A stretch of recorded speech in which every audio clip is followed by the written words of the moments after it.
భారత ప్రధాని మోదీ నివాసంలో జరిగిన CCF సమావేశంలో కీలక నిర్ణయాలు తీసుకున్నారు. పాక్తో సింధు జలాల ఒప్పందం నిలిపివేయాలని ఈ సందర్భంగా నిర్ణయించారు. అలాగే అటారీ చెక్పోస్ట్ మూసివేత, ప్రత్యేక వీసాల రద్దు చేయడంతో పాటు ప్రత్యేక వీసాదారులు 48 గంటల్లో భారత్ను వీడాలని ఇక పాక్ హైకమిషన్కు ఆదేశాలు జారీ చేశారు. రాయబార కార్యాలయాల సిబ్బందిని 55 నుంచి 30కి తగ్గించాలని ఇక నిర్ణయం తీసుకున్నారు. భారత్లో ఉన్నటువంటి పాక్ పర్యాటకులు పౌరులు వెంటనే వెళ్లిపోవాలని కేంద్రం ఆదేశించింది. పాక్ పౌరులను భారత్లోకి అనుమతించేది లేదని ఈ సందర్భంగా స్పష్టం చేసింది. పహల్గామ్ దాడికి వెనుక పాక్ హస్తం ఉందని, తమ దగ్గర పూర్తి ఆధారాలున్నాయని విదేశాంగ శాఖ కార్యదర్శి విక్రమ్ మిశ్రీ తెలియజేశారు. ఇక ఉగ్రదాడిలో 25 మంది భారతీయులు, ఒక నేపాలీ మృతి చెందారని తెలియజేశారు.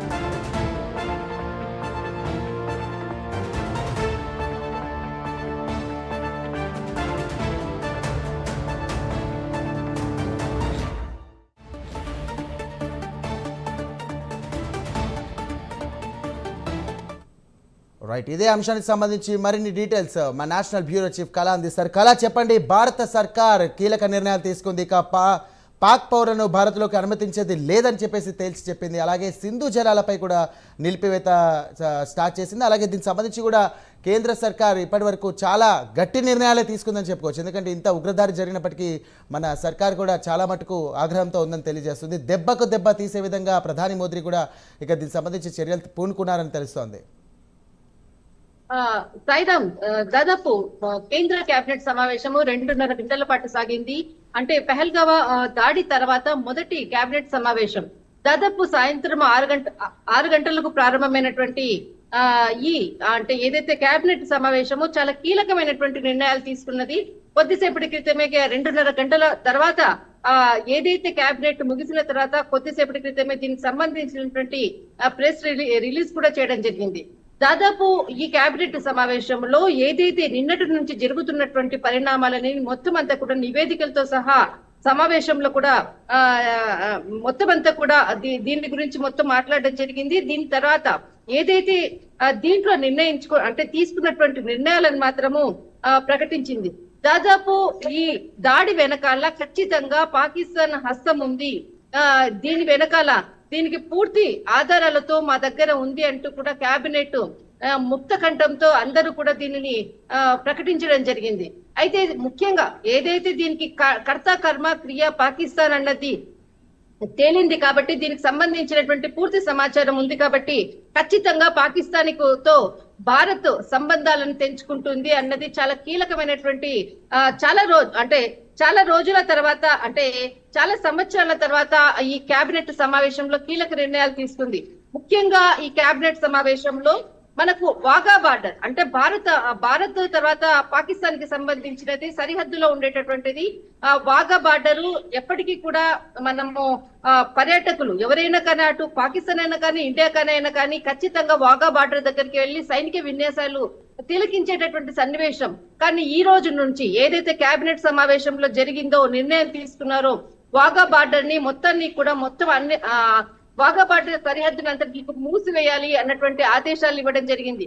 అంతేకాకుండా పాకిస్తాన్ లో ఉన్నటువంటి ఏదైతే భారత్ లో ఉన్నటువంటి పాకిస్తానీయులు వెళ్లిపోవాలి, ఖచ్చితంగా 48 గంటల్లో ఇండియాలో ఉన్నటువంటి వాళ్ళు ఎవరైనా కానీ ఇక్కడ నుంచి వెళ్లిపోవాలి అన్నది మాత్రము చాలా కరాఖండిగా దీనికి ఆంక్షలు విధించింది.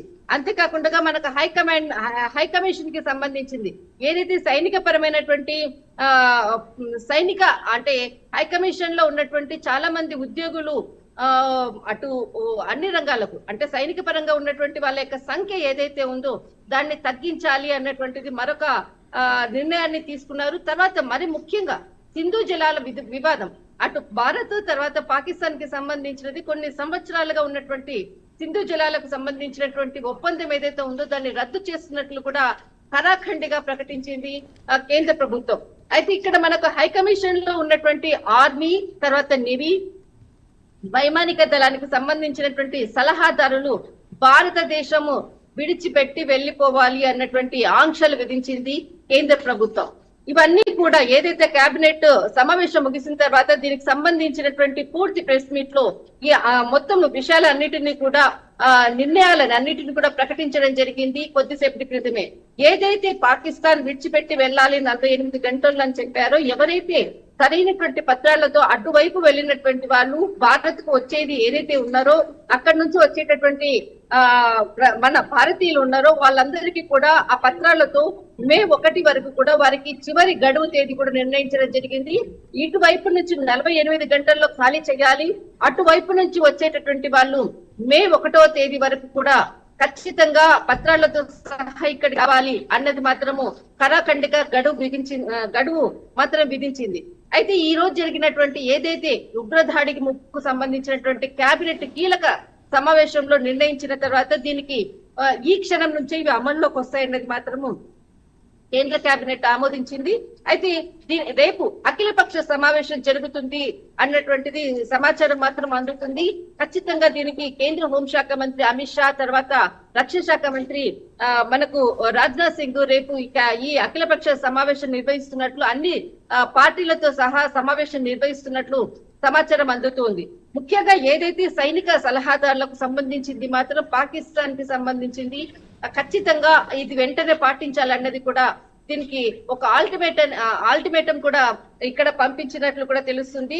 దాదాపు ఎవరైతే అక్కడ ఉన్నటువంటి వాళ్లకు త్వరగా భారత్ కు రావడానికి మాత్రం మే 1వ తేదీ చివరి గడువు మాత్రం ప్రకటించింది.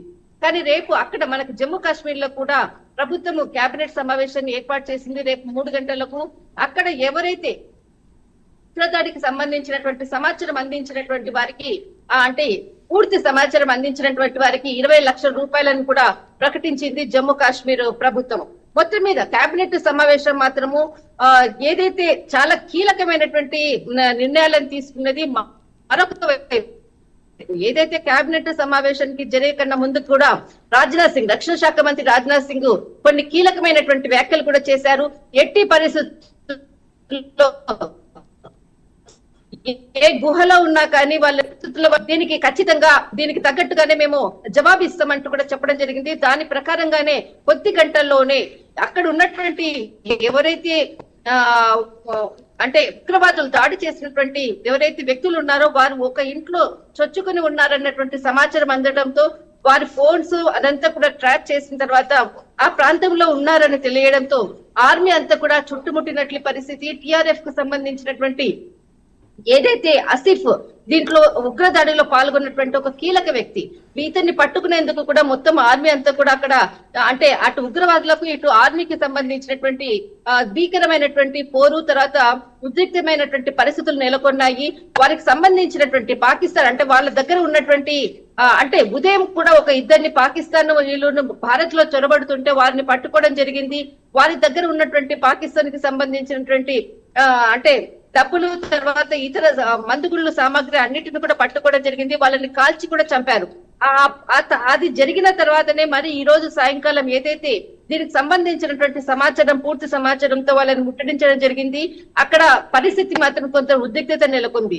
అటు జమ్మూ కాశ్మీర్ కి సంబంధించినటువంటి ఏదైతే ప్రస్తుత పరిస్థితి ఉందో, ఈ రోజంతా కూడా దాదాపు 35 సంవత్సరాల తర్వాత మొట్టమొదటిసారిగా శ్రీనగర్ లో ఉన్నటువంటి పౌరులందరూ కూడా పాకిస్తాన్ కి వ్యతిరేకంగా నినాదాలు చేశారు. అంతేకాకుండా ఈ రోజు ఆ చరిత్రలో ఎన్నడూ లేని విధంగా అక్కడ న్యూస్ పేపర్స్ కూడా ఒక బ్లాక్ కలర్ లో కూడా ప్రింట్ అయినటువంటి దృశ్యాలను కూడా మనం చూసాం. అంటే ఎంత ఉగ్ర రూపం, ఎంత వాళ్ళు అంటే శ్రీనగర్ లో ఉండేటటువంటి ప్రజలు ఎంత దీనికి వాళ్ళు ఎంత బాధపడుతూ ఈ విధంగా వాళ్ళు వ్యవహరించారు అన్నది మాత్రం ఒక ఉదాహరణగా మాత్రం మనం చెప్పవచ్చు. ప్రస్తుతం మాత్రము అక్కడ ఉన్నటువంటి పరిస్థితులను ఎప్పటికప్పుడు ఇటు కేంద్ర హోంశాఖ మంత్రి అమిత్ షా, తర్వాత రక్షణ శాఖ మంత్రి, తర్వాత విదేశాంగ శాఖ మంత్రి ఎప్పటికప్పుడు కూడా అక్కడ ఉన్నటువంటి సమాచారాన్ని తీసుకుని తెలుసుకుంటున్నారు. మరొక వైపు governor general Jammu Kashmir governor general ప్రతిరోజు కూడా సమావేశాలు ఏర్పాటు చేయాలని, తర్వాత అక్కడ ఉన్నటువంటి రక్షణ వ్యవస్థ గురించి ప్రతి సమాచారాన్ని కూడా ఇవ్వాలన్నది కేంద్ర ప్రభుత్వానికి అందే విధంగా కూడా ప్రతిరోజు సమావేశాలు నిర్వహించాలన్నది కూడా మరొక నిర్ణయాన్ని తీసుకున్నారు. సాయిరామ్.